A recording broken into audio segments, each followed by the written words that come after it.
Hello friends, welcome to Biology Terms.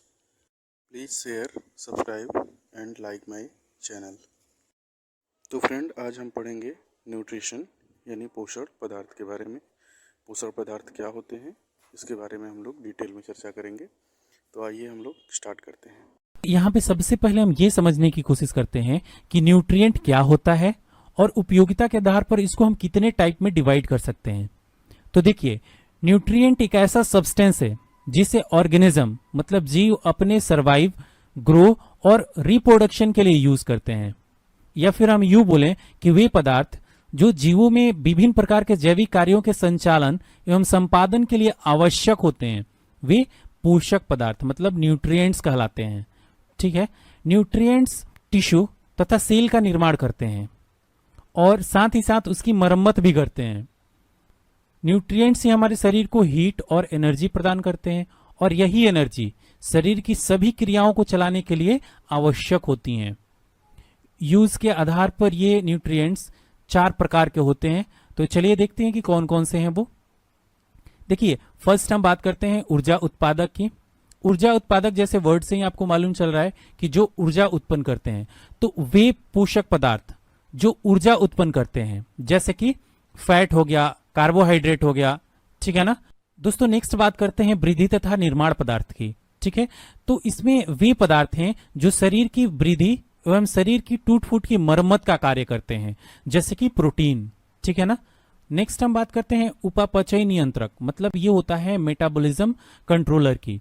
वे पदार्थ जो शरीर के विभिन्न उपापचयी क्रियाओं को नियंत्रण करते हैं, जैसे कि विटामिन हो गया, लवण हो गया और ये जल हो गया, ये हमारे शरीर को क्या करते हैं, कंट्रोल करते हैं।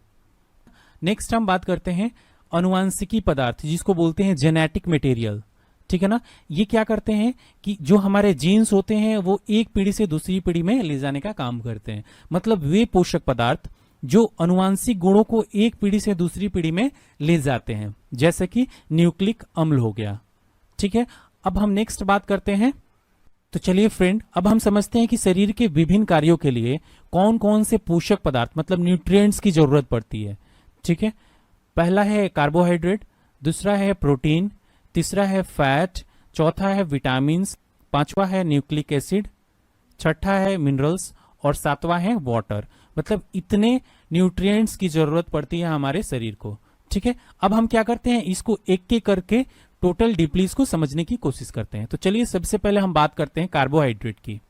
दोस्तों, कार्बोहाइड्रेट में सबसे पहले हम ये समझते हैं कि कार्बोहाइड्रेट कैसे बनता है और इसके कितने टाइप्स होते हैं। तो देखिए, कार्बन, हाइड्रोजन और ऑक्सीजन के 1:1 की रेशियो से मिलकर बने कार्बनिक पदार्थ कार्बोहाइड्रेट कहलाते हैं। शरीर की ऊर्जा की आवश्यकता का 50 से 70% मात्रा की पूर्ति इन्हीं पदार्थों से हो जाती है। तो ये पदार्थ कौन कौन से हैं? तो ये पदार्थ कार्बन, हाइड्रोजन और ऑक्सीजन है। ठीक है, तो जब 1 ग्राम ग्लूकोज का कंप्लीट ऑक्सीडेशन होता है तो 4.2 केल्विन ऊर्जा हमें प्राप्त होती है। तो अब हम बात करते हैं कार्बोहाइड्रेट के कितने टाइप्स होते हैं। तो देखिए, कार्बोहाइड्रेट के मेनली 3 टाइप होते हैं। फर्स्ट बात करते हैं मोनोसैकेराइड, सेकंड हम बात करते हैं डाइसैकेराइड्स और थर्ड हम बात करते हैं पॉलीसैकेराइड्स।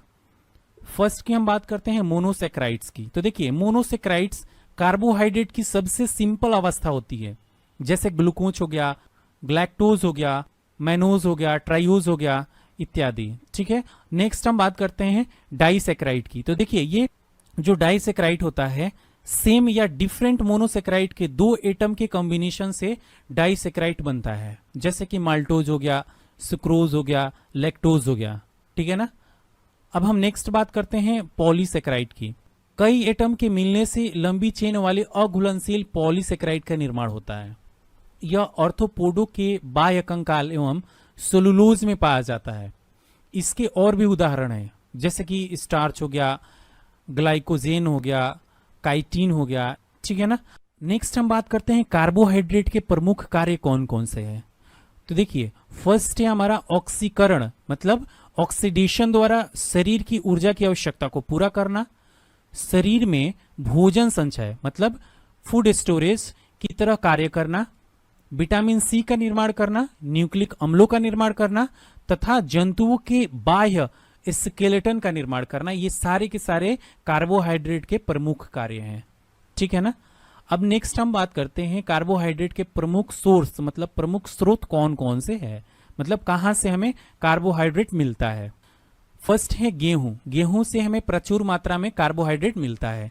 चावल है, मक्का है, बाजरा है, आलू है, शकरकंद है, सलजम है, इत्यादि बहुत सारे ऐसे इसके सोर्स है जहां पे कार्बोहाइड्रेट हमें मिलता है। ठीक है। तो दोस्तों यहां पर हमने कार्बोहाइड्रेट को कंप्लीट कर लिया है। बाकी के जो 6 टाइप है वो अगले वीडियो में हम देखेंगे। हमने सबका